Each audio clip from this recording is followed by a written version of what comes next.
दिवसाची सुरुवात बरोबर एक अतिशय शक्तिमान, ताकदवान मनुष्य असतो. तो एका गावामध्ये राहत असतो, पण त्याचं घर आणि शेती जी असते ती गावाबाहेर असते.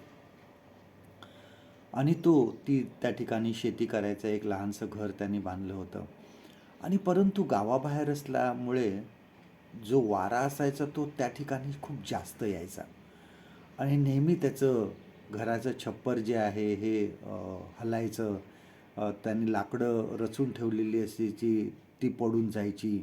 आणि काही ज्याचं सामान आहे ते उडून जायचं. आणि त्याला त्या वाऱ्याचा खूप राग यायचा. आणि त्याला असं वाटायचं की हा वारा काय येतो, ह्या वाऱ्याला मी आता अडकवणार आणि ह्याचा अटकाव करणार, ह्याला माझ्या कंपाऊंडच्या आतमध्ये येऊ देणार नाही.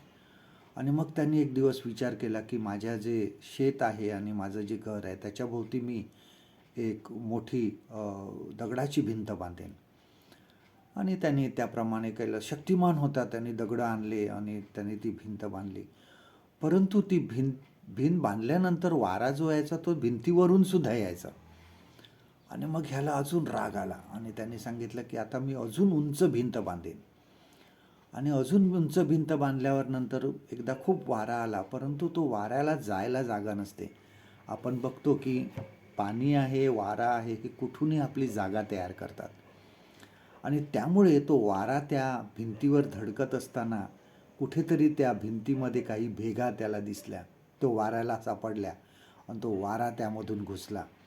आणि आता इतक्या जोरात तो घुसला की काही दगडसुद्धा हलले आणि शेवटी काही वेळाने ती भिंत पडून गेली. आणि आता ह्या माणसाला खूप राग आला आणि तो विचार करू लागला, आता मी काय करू. आणि एक दिवस तो सहज त्याच्या शेताच्या पलीकडे फिरत असताना त्याला अजून एक घर त्या ठिकाणी दिसलं. आणि त्या ठिकाणी गेल्यानंतर एक वयस्कर माणूस खुर्ची टाकून आरामशीर बसला होता. त्याचं घर होतं आणि एक पवनचक्की होती वाऱ्याने फिरणारी. आणि त्यांनी त्या मनुष्याला, वयस्कर माणसाला विचारलं की तुम्हाला वाऱ्याचा त्रास होत नाही का. मला खूप त्रास होतो, मला खूप राग येतो हा वाराचा. आणि तो वयस्कर माणूस ह्या माणसाला त्याच्या घरामध्ये घेऊन गेला. घराच्या आतमध्ये त्यांनी धान्य दळायचे एक मशीन तयार केलेलं. आणि तो सांगतो, वयस्कर माणसाने त्याला सांगितलं की हे जे धान्य दळायचं जे मशीन आहे हे वाऱ्यावर चालतं, म्हणून ही पवनचक्की मी ह्या ठिकाणी लावलेली आहे. जसा वारा येतो तशी ही पवनचक्की फिरते आणि पवनचक्की फिरल्यामुळे हे धान्य दळायचं मशीन सुरू होतं. आणि त्यामुळे माझंसुद्धा आणि इतर गावातले लोक पण माझ्याकडे येतात धान्य दळून घ्यायला. जितका जोरात वारा येतो तितक्या जोरात हे मशीन फिरतं आणि तितक्या लवकर लवकर हे धान्य दळलं जातं आणि मला त्याचा उपयोग होतो. आणि ह्या माणसाला काहीतरी समजलं. तो बोलला, मी वाऱ्याबरोबर लढून उपयोग नाही, वाऱ्याचा उपयोग मी काहीतरी करावा. आणि मग तो आपल्या परत जागेमध्ये येतो आणि परत तो स्वतः एक पवनचक्की बनवतो. आणि त्या पवनचक्कीतून जे कनेक्शन असतं ते त्याच्या विहिरीला लावतो आणि विहिरीमध्ये एक ते मशीन तयार करतो. आणि जसा हळूहळू मग वारा यायला लागतो, वारा आल्यावर ते पवनचक्की फिरायला लागते. आणि जेव्हा पवनचक्की फिरायला लागते त्यावेळेस ते विहिरीतलं मशीन सुरू होतं आणि पाणी जे आहे विहिरीतलं ते आपोआप बाहेर येतं आणि पाईपद्वारे सगळ्या शेताला पाणी पुरवलं जातं. आणि आता जितका जोरात वारा यायचा तितक्या जोरात ते पवनचक्की फिरायची, तितक्या जोरात ते मशीन फिरायचं, तितक्या जोरामध्ये पाणी विहिरीतून बाहेर यायचं आणि पूर्ण शेताला पाणी दिलं जायचं. आता ह्या माणसाला वाऱ्याचा राग यायला नाही लागला.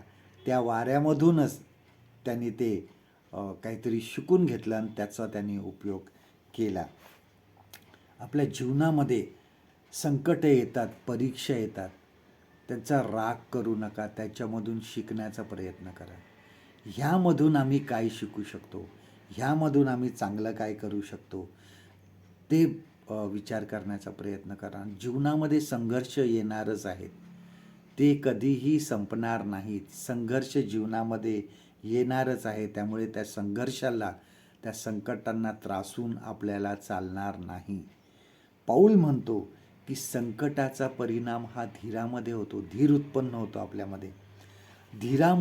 मुळे आपला कस लागतो. म्हणजे आपलं जे कौशल्य असतं ते बाहेर येतं. आपलं जे कौशल्य असतं ते आपल्याला बाहेर येतं.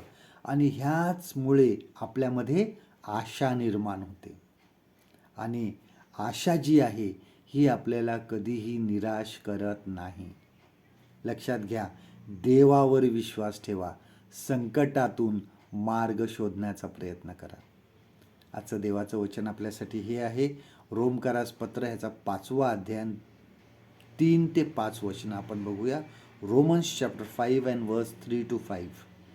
कारण आपल्याला ठाऊक आहे की संकटाचा परिणाम धीर हा होतो. धीराचा परिणाम कसाला लागणे, कसाला लागण्याचा परिणाम आशा, आशा मनोभंग करीत नाही. परमेश्वर करो आजचा दिवस तुमचा आशीर्वादित करो.